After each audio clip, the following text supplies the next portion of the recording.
That was a very excellent announcement, AVP. Thank you very much, media, and God bless you more. Yan. Magandang umaga po sa bawat isa, sa lahat po ng ating mga kapatid, at mga kaibigan at minamahal, at lahat po ng kasama natin sa live stream na ito. Good morning po. And we would like to greet all our pastors ng lahat po ng LJM churches all over the Philippines.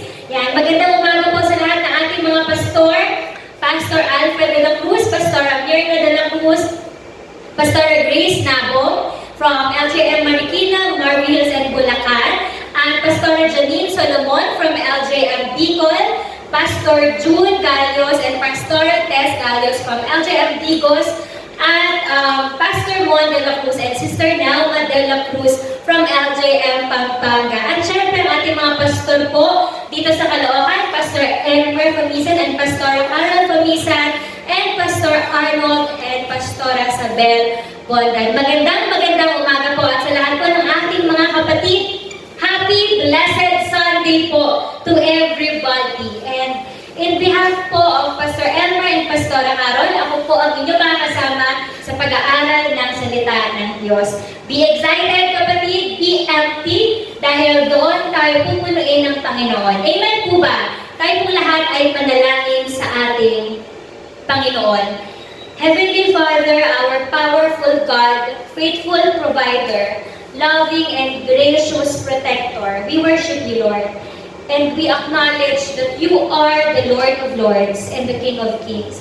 At sa umagang ito, Panginoon, we want to encounter you once again. Kausapin mo kami sa pamamagitan ng iyong mga salita. Kami po, Lord, ay nauuhaw, kami po ay gutom at desperately waiting for your message today. At katulad po ni Maria, matutong po namin iwanan ang lahat ng aming iniisip, ang lahat ng aming ginagawa ngayon, at maupo sa inyong paanan, Panginoon, upang makinig sa iyo. At tunay nga, ang lahat ng umaasa sa iyo ay hindi mo binibigo. Holy Spirit, we honor you and we respect your presence in this place and in our places, O God. Gawin mo lamang po akong tuntungan, platform mo, Panginoon. Ngunit, ang lahat po ng parangal ay walang iba pupuntahan kundi ang iyong pangalan. Salamat po, Panginoon. This is our faith. In Jesus' name, Amen. Palakpakan po natin si Lord, mga kapatid. Amen. Almost 3 months na po tayo nasa quarantine. At ang tanong po ay, kamusta na po ang bawat isa sa atin? Yan. Kamusta na po ang ating spiritual life? Yan. Usapang spiritual life tayo. At madalas sa church, no, ito yung pang-ilang tanong na medyo iilagan na ng konti. Kamusta ka? Okay lang po. Kamusta yung family mo? Okay lang po. Yung spiritual life mo, sakit po pala ng tiyan ko. Yan. So may mga pag-ilag na kapag ganitong tanong na. Pero sa umagang ito pong ating pag-uusapan. Okay? Pag-uusapan po natin ang isang mahalagang bagay, mahalagang katotohanan patungkol sa ating spiritual life. Our topic for today, the title of our message today is Living in Truth. Yan, pamumuhay sa katotohanan. As we start, may mga tanong po ako sa bawat isa. Una po na question, kamusta ang ating spiritual life sa buong quarantine? Kamusta po ang ating spiritual life sa buong quarantine period? Yan, kamusta po? At pangalawang tanong po ay, may paglago po ba na nangyari sa ating spiritual life? Ano po ang na-develop? O may mga natanggal ba sa ating buhay? At pangatlo pong tanong, kamusta po ang commitment natin sa Diyos? Are we performing according to our promises to God? O nawala rin ito? Kamusta po ang mga taong ipinagkatiwala sa atin ng Diyos? Tayo po ba ay nagiging tapat pa rin sa Panginoon kahit po ganito ang ating sitwasyon? These are the questions that will guide us as we go through the words of God this morning. Amen. Are we ready? Yan. Narinig ko po ang amen ninyo. When Pastor Elmer messaged me tungkol po sa preaching natin ngayong araw, sabi ko agad, Lord, Panginoon, ano po ang gusto niyong marinig ng mga tao? Ano po ang message na gusto niyong sabihin sa mga tao? And God gave me a very clear answer, the truth. Sabi ko, anong truth? Ano kaya ibig sabihin kapag truth? Kasi malawak ang truth. At so umagang ito, mga kapatid, we will talk about the truth, no? Kasi sa panahon natin ngayon, in the whole quarantine, maraming lies na in-inject sa atin. Dahil sa sitwasyon, okay, in-inject sa atin ng enemy, o na-inject sa atin dahil sa sarili nating gawa. Maraming kasinungalingan na na-inject sa ating isipan. And today we pray na sa pamamagitan ng salita ng Diyos at kapangyarihan ng banal na Espiritu, ma-rebuke tayo sa lahat ng kasinungalingan na pinapaniwalaan natin, especially during this crisis. What are these lies? Ano ang sinasabi ko po ng mga kasinungalingan na kailangang mabalik sa pamamagitan ng salita ng Diyos? Number 1, yung kasinungalingan po na churches are closed. Churches are closed. No, mga kapatid. Church buildings are closed, but not the church. That is the truth na kailangan natin malaman to debunk, to break yung lie na sarado ang church. Church building are closed, but not the church. In the Bible po, the church is always referred sa mga tao. Si Paul, tinutukoy po niya ang iglesia, ang kinakausap po niya ay mga tao. At sabi po ng Bible, the church is the body of believers that live out the gospel in their words and action. Ang church, ang iglesia ay mga tao na namumuhay ayon sa salita ng Diyos. And in 1 Timothy chapter 5, Paul described the church as people dedicated to doing whatever it takes to reach out. Yun ang tinutukoy ng 1 Timothy chapter 5 na church. Mga taong nagre-reach out at tumutulong sa iba. So let me tell you, mga kapatid, churches are not closed. Hindi po sarado ang church because we are the church. Amen po ba? Sabihin nga po natin, we are the church. It is a lie to think, kapatid. It is a lie to think na sarado ang iglesia.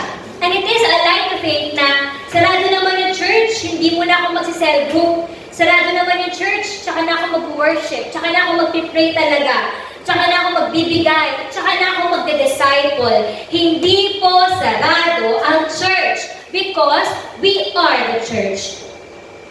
Paano po natin nasabi that we are the church? Balikan po natin yung Ephesians mandate ng Panginoon sa mga husband. Sabi sa Ephesians, love your wives. Kung paano minahal ni Jesus ang church.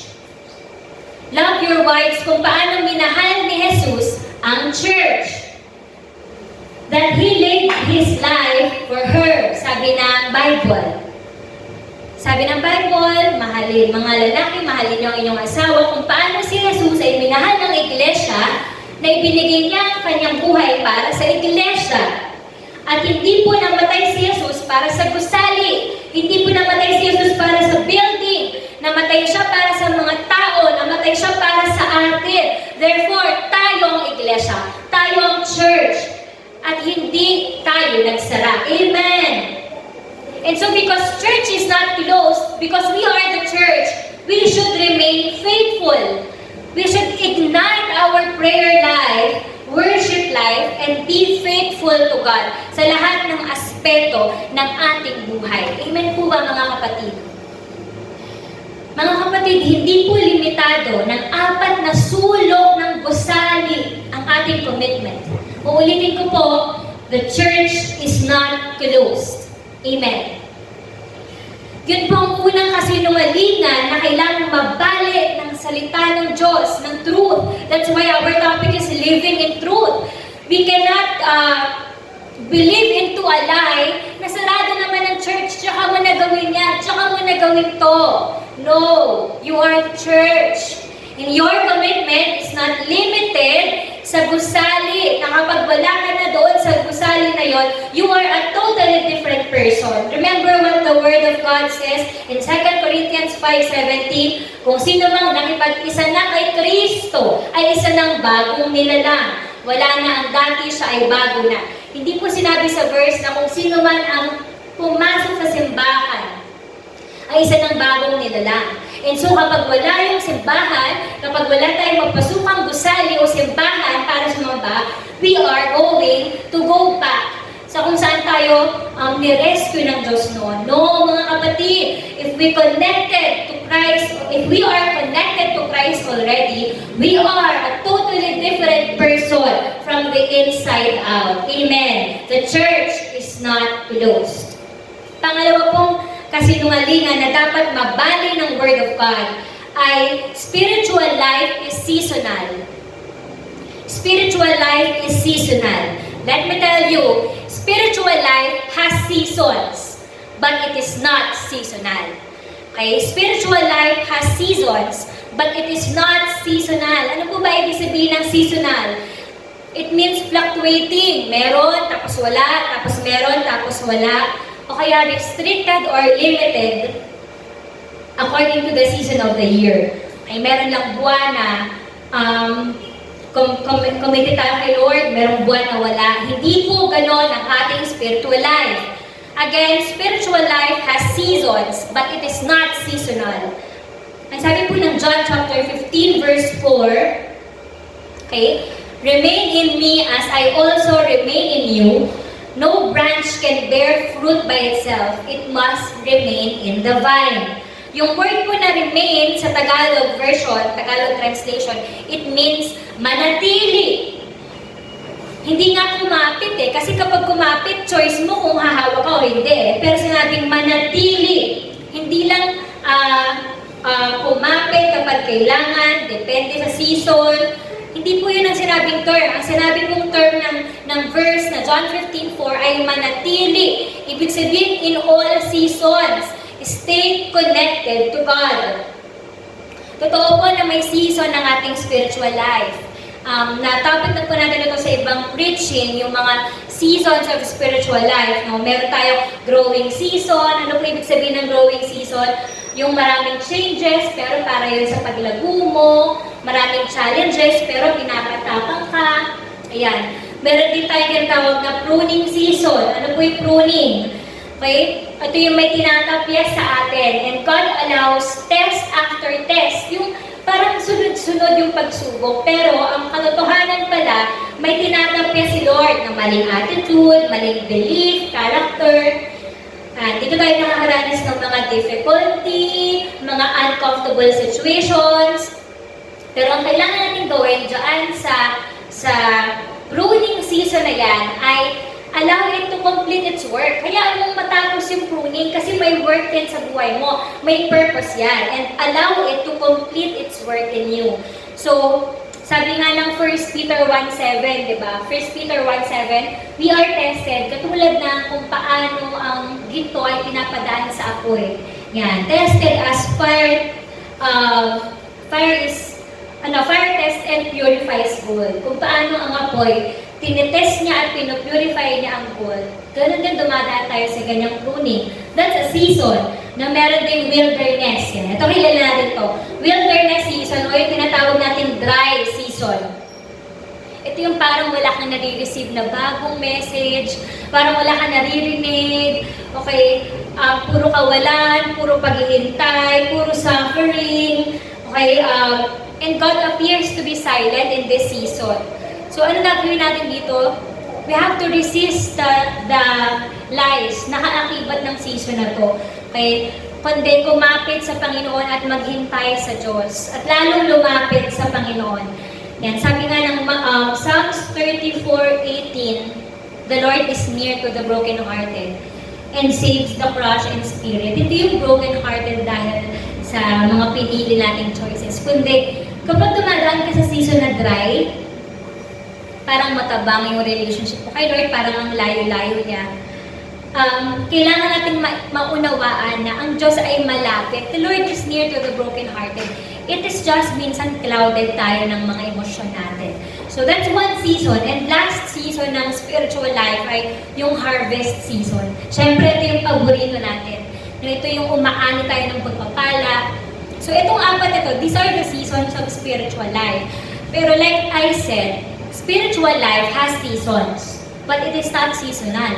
Hindi siya yung isang bagay na pwedeng meron ngayon, then wala. Our spiritual life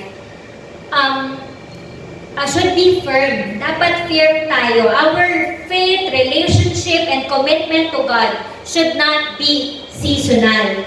Dapat po tayong manatiling tapat kahit hindi komportable ang sitwasyon. Dahil tandaan po natin, ang calling, lagi nasa labas yan ng comfort zone. So, it's a lie to think na tsaka na tayo mag-push sa ating spiritual life. Kasi yung season na to, pandemya eh.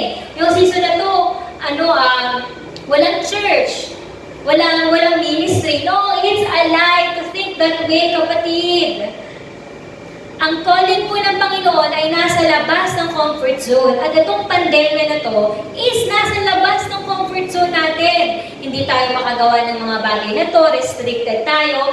And ito po yung isang napakagandang venue to perform our calling to God. Amen po ba?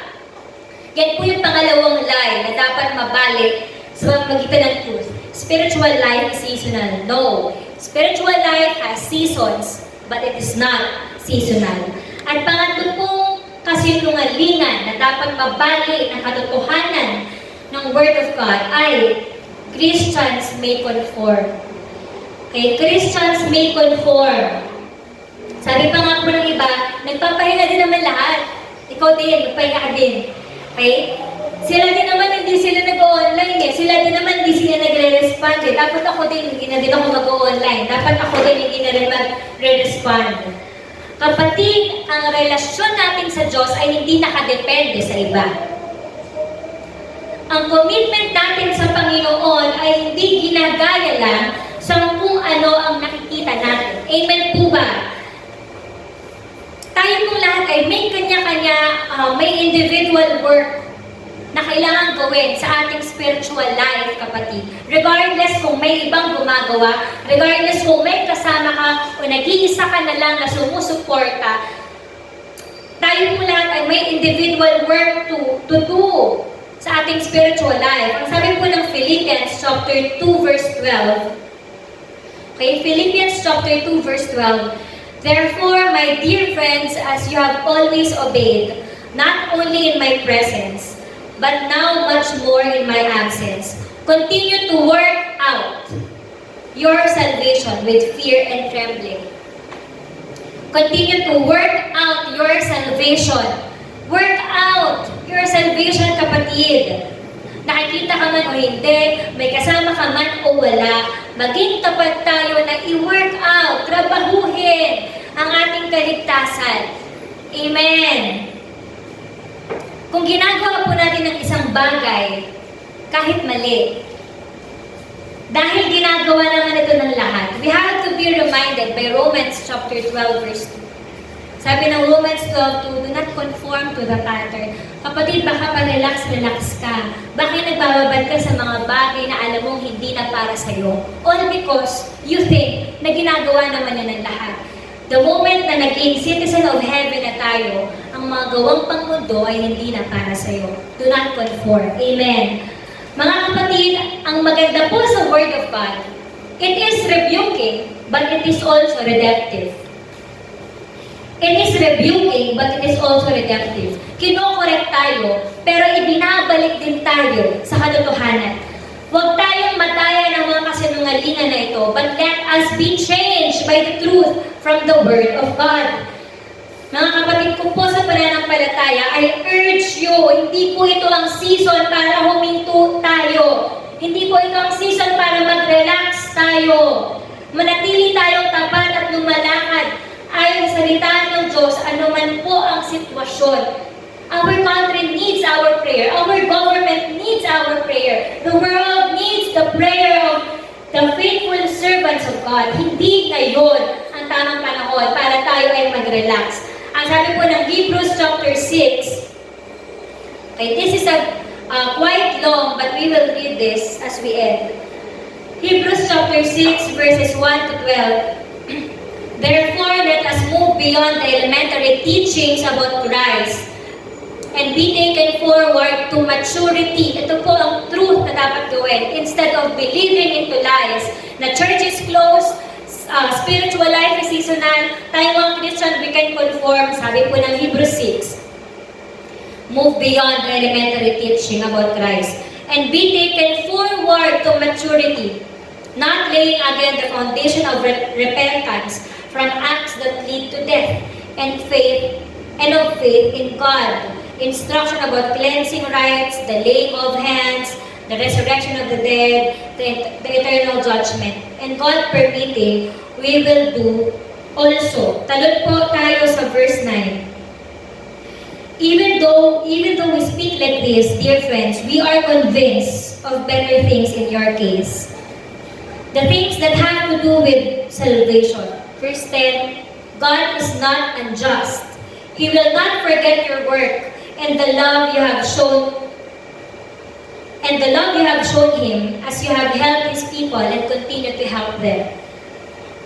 Verse 11, we want each of you to show the same diligence to the very end, so that what you hope for may be fully realized. And last, verse 12, we do not want you to become lazy, but to imitate those who through faith and patience inherit what has been promised.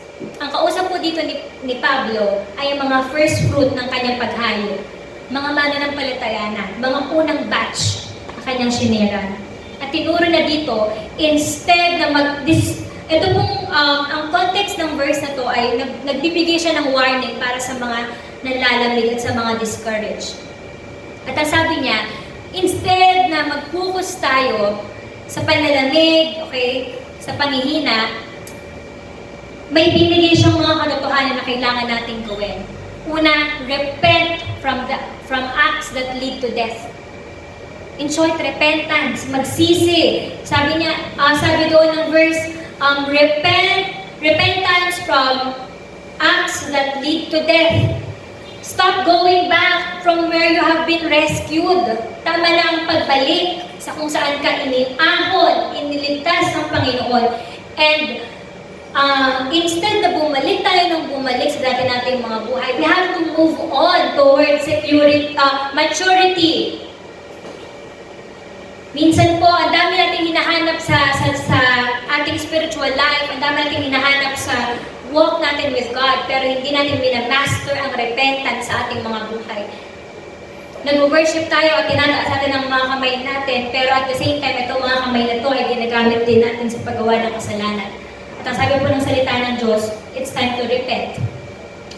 It's time to move on from elementary teaching. Tama na yung puro blessing. Maganda po ang pag-usapan ng blessing, and if it is from the Bible, it shall deliver. Mangyayari at mangyayari. Pero minsan ayaw natin ng mga pagtuturo na masakit, pagtuturo na nagko-correct. Ayaw natin ng mabigat na preaching kasi na-offend tayo. Pero yung buhay natin ay nakaka-offend sa harap ng Panginoon. It's time, mga kapatid, to move on from elementary teachings and stop offending God by living in sin. Ano po yung sinabi ng Hebrews chapter 6? Move to Christian maturity. Mag-mature na tayo, kapatid. Mag-mature ang ating priorities. Lalo na sa pandemyang to, sa crisis na to, pagising mo sa umaga, ano ang inuuna mo? Ano ang magpapatakbo ng maghapon mo? Walang nagbabantay sa atin, walang makakapag-check, walang makakapag-monitor. Pero kapatid, it's time to be matured in our priorities. Alam niyo po ba na walang nanghihina ng isang gabi lang? Walang bumabagsak overnight or ng isang bagsakan lang, wala. Kaya tayo dumadaan sa pagbagsak, panghihina, excuse me, dahil may kinalaman po ang maliliit na bagay na ginawa natin in the past. What am I talking about? Kunyari ngayon, example, ngayon, nanghihina tayo, bumagsak tayo, fail tayo, ng anumang sitwasyon natin, hindi yun nangyari overnight, hindi yun bigla na lang o walang dahilan. May factor, yung mga ginawa mo last week, baka hindi ka na nagbabasa, nagpipray last week, wala ka ng spiritual habits ng mga nakaraan. And so, nagsama-sama yung mga factors na yan, kaya bumabagsak ang ating spiritual life. Kapatid, it's time to get it right with God. May tama ang ating mga maturity. May tama kung saan natin nilalagay ang ating mga puso. Amen. And last, sabi ng verse na yun, move beyond the basic. Huwag na yung puro pang baby ang ating mga gustong gawin. Hindi na tayo baby and we are not getting any younger in our faith. Dapat tayong sumulong. Dapat tayong mag-mature. At kapag magmamature ang isang tao, may kailangan siyang gawin para mag-mature siya. Kailangan niyang i-work out ang maturity niya. Amen po ba, mga kapatid? Sabi ng verse 12, do not be lazy. Work out your salvation. Minsan gumagawa tayo ng excuse. Ate, hindi na naman ako nakapag-devotion kasi yung enemy gumawa ng paraan. Hindi ako magising ng maaga o kaya wala ako sa focus. Baka kung naririnig natin si Satan, alam, ako daw. Alam, ako na naman. Minsan kasi wala na siyang ginagawa, pero we are using it as an excuse. Pero ang totoo, ayaw nating mag-crossover sa ating laziness. Sabihin mo sa sarili mo, kapatid, sa katabi mo, okay? We must not be lazy. Amen. Ito po ang panahon to power up our spiritual life and to work out our salvation. Mga kapatid ko sa pananampalataya, like I said, I pray that this message will not only rebuke us, but will redeem us. Sabi ng salita ng Diyos, kapag narinig mo ang salita ng Diyos, huwag mo nang patitigasin ang iyong puso because today is the day of your salvation. And praise God for His words that rebukes us, lahat po tayo dito, and it redeems us na bumalik sa ating pananampalataya, umayon, mag-conform sa image of God at hindi sa pattern ng mundo. Sa pandemyang ito, kapatid, championin mo ang iyong spiritual life. Tayo po lahat ay umuko at manalangin sa Panginoon. Aming Diyos, maraming salamat po. Alam mo ang pangangailangan ng aming puso. Alam mo, Lord, ang aming buhay at wala po kaming may tatago sa inyo, Panginoon. Thank you for your reminder, O God. Tunay nga, you are so gentle in correcting your children, Panginoon. Hindi ka nagbibigay ng condemnation sa amin, but you rebuke us with love, you rebuke us and redeem us at the same time sa pamamagitan ng iyong mga salita. Help us, Lord, to overcome, Lord God, yung aming struggles, Panginoon, sa aming puso man, sa aming buhay, at hindi po kami malinlang ng mga kasinungalingang ito, Panginoon, kundi mamuhay kami ng naayon sa katotohanan ng salita mo, Lord God. I pray that you bless everybody listening to this video, to this live stream, Lord God, na mag-power up yung aming spiritual life, mag-ignite ang aming pananampalataya, ang aming passion sa iyo, Panginoon. Salamat po at tulungan niyo kami sa biyaya mo at sa lakas ng Banal na Espiritu na manatiling tapat hanggang sa muli mong pagbabalik. Ito po aming dalangin sa pangalan ni Jesus. Amen and amen. God bless us all.